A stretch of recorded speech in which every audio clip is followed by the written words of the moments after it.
For starters, I want to point out an AP, Associated Press, breaking news report that has left a very bitter taste in the mouth. On your screens now, you can see the Associated Press tweet. Breaking. Authorities say Canadians, Chinese, Americans, Italians, Indians, French, British, Egyptians amongst those killed in the Ethiopian plane crash. Now I'm very surprised why this tweet has not yet been pulled down. At least at the time I made this video, it was still there. Now if a man and his family are involved in a road accident, and they all perish, and they had in their vehicle a dog, it's unlikely that anybody will report that there was a dog in the car. This appears to be what is happening with this AP tweet. Perhaps the original text read all those nationalities and the majority in the plane were monkeys. And then somebody decided to edit out that last bit and replaced it with the phrase, among those killed. This is very serious. There were over 60 Africans killed in that very unfortunate accident, and most of them were Kenyans. To even make this tweet factual, somebody would have at least said the nation which was worst hit was a nation called Kenya. And this was just a tip of the iceberg. I've seen various reports that insinuate flying in Africa is not safe.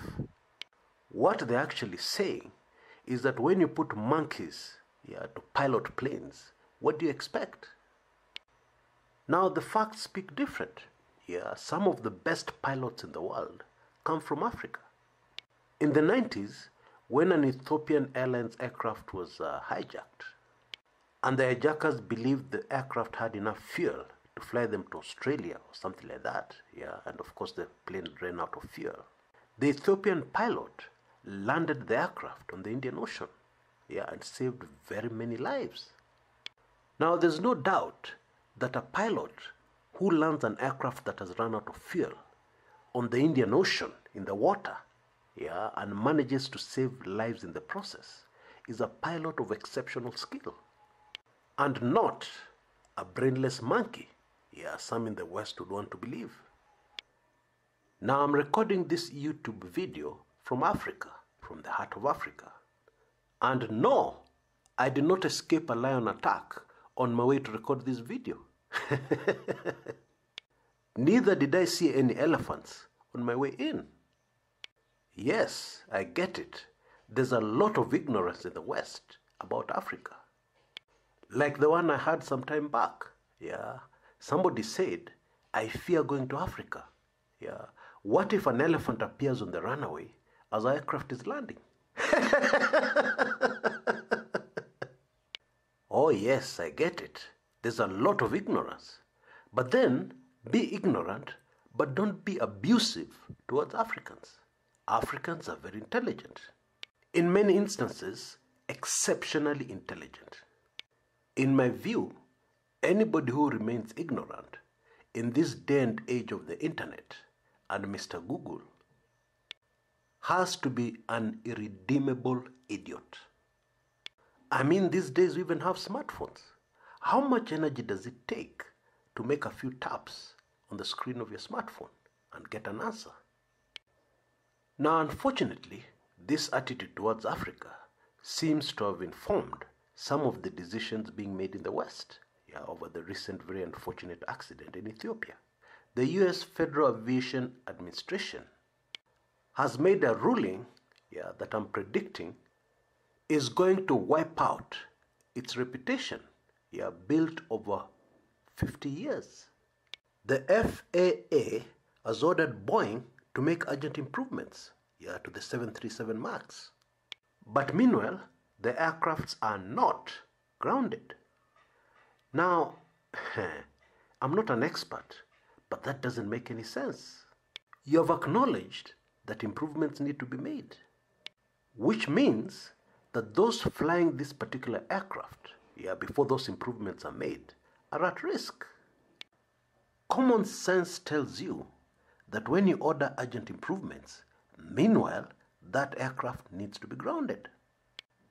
The only other way it can work is if you tell us there are no improvements required, there are no improvements ordered, and therefore the aircraft should continue flying.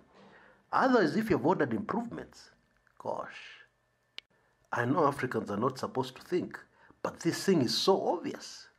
I think even a monkey would understand. Anyway, I think I get it. The FAA is in the same country as Boeing.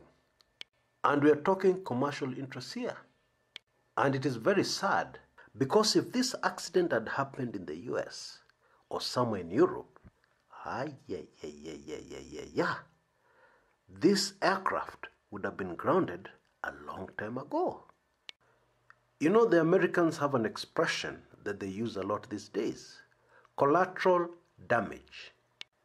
And it is super interesting that this collateral damage is never applied to operations within the United States of America.